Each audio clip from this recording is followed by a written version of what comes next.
After the spirit fire tore through the skies, silence returned to Amaka. Not the silence of peace, but of uncertainty. The moon disappeared from the heavens, leaving a cold void above the village. Ebube stood at the center of the scorched earth. Her hands burned from wielding both light and shadow. Her charm blade had vanished, shattered in the battle with Okpanku.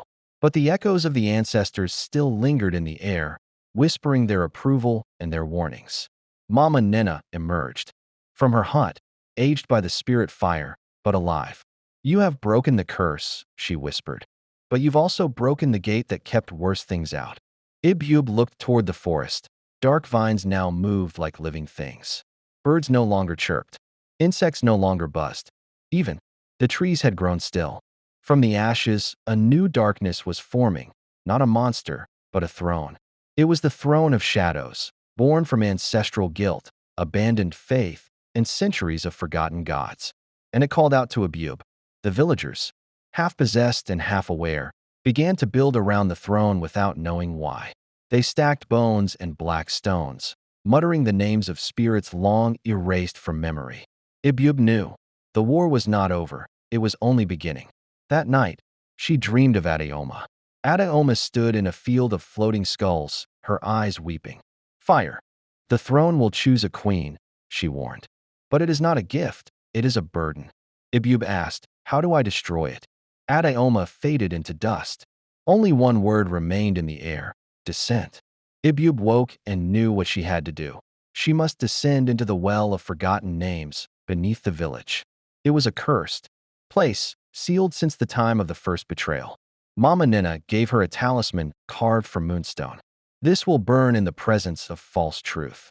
Ebube gathered supplies: cassava leaves for strength, collarnuts for the spirits, and her father's hunting knife. She wrapped her feet in red cloth and began her journey before dawn. The well sat at the edge of the sacred grove, hidden beneath thorny vines and guarded by silence. As she approached, the vines parted of their own will. A gust of cold air rose from the ground. It smelled of clay, sorrow, and forgotten lullabies. She whispered a prayer and descended into darkness. Each step felt like wading through memories. Not her own. Whispered voices called her name in languages she never learned. At the bottom, she found a vast underground chamber with walls carved in spirals. There were no monsters here, only mirrors. Dozens of them, each showing a different version of Ebube.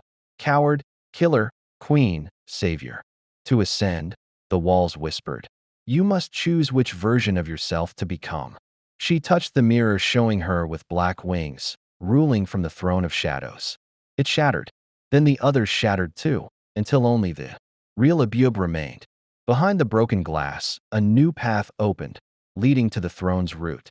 It pulsed like a heartbeat, black veins spreading across the chamber. Ebube stepped closer, feeling each heartbeat echo through her bones. The root of the throne wasn't just a tree. It was a memory made flesh, pulsing with old pain. Faces began to form on the bark. Villagers long dead, kings lost to greed, even her own mother. They whispered accusations, each word a lash to her spirit. "You were supposed to save us," one face hissed. "You abandoned the pact," another cried. Ebube fell to her knees, but clutched the moonstone talisman tightly. As it glowed, the faces screamed and peeled away from the bark. Behind them, a door appeared, made of bone and ash, with the symbol of the old gods carved in fire. She opened it, and the chamber shook like a beast in agony.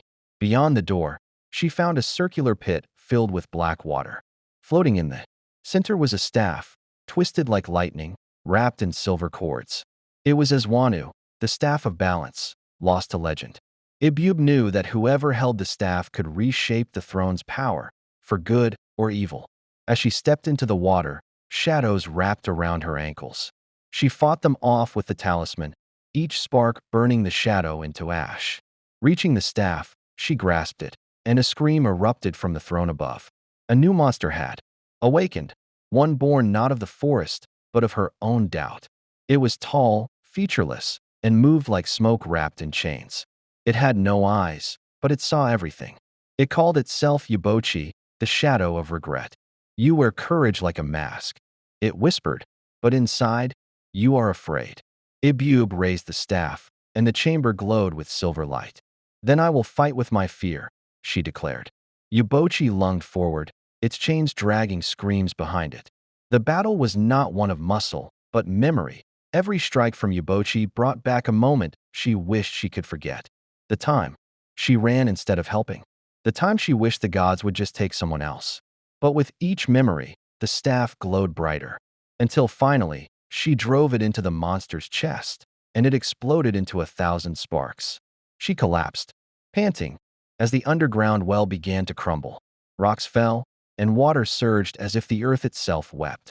Ebube barely made it to the surface, climbing out as dawn broke. The village looked different. The throne was no longer dark, but glowing gold, wrapped in vines of light. The villagers stood in a circle, awakened from their trance.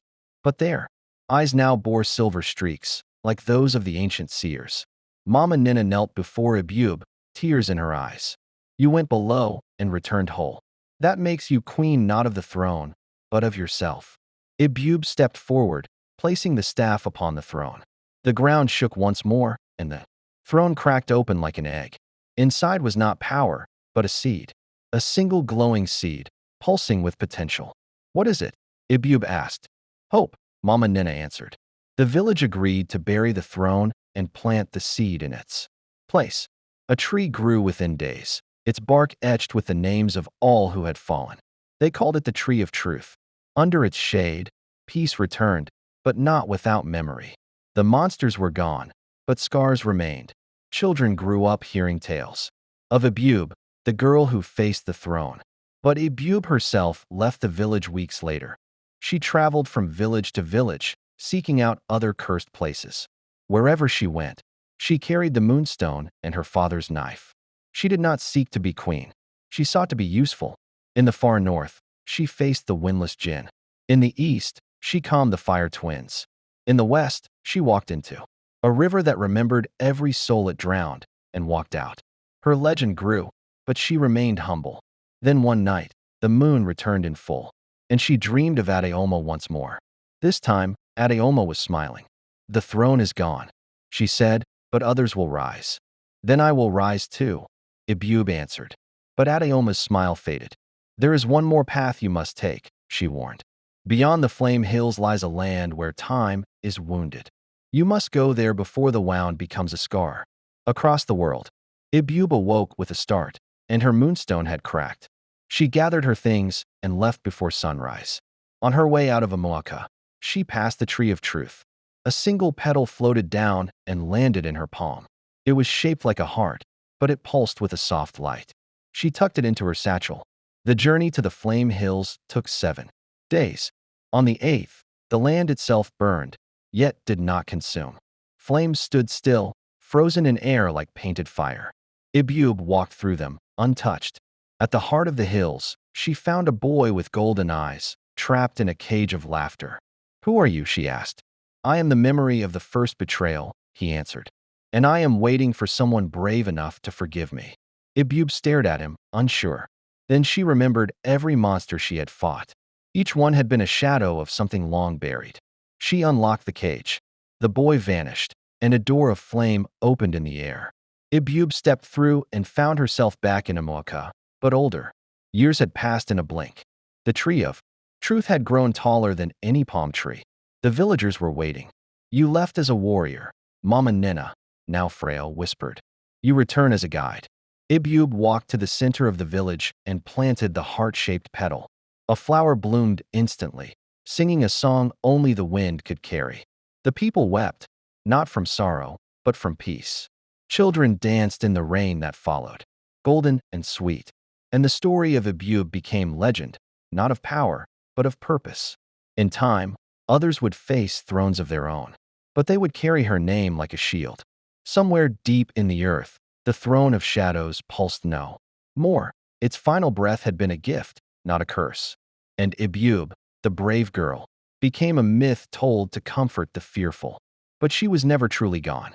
For whenever courage was needed, the wind would carry her footsteps. A whisper in the leaves, a light in the fog. She walked between the worlds, no longer monster, no longer girl, but the bridge between fear and hope. and her name echoed through time, gentle yet unbreakable. Ebube, the brave girl who turned darkness into dawn.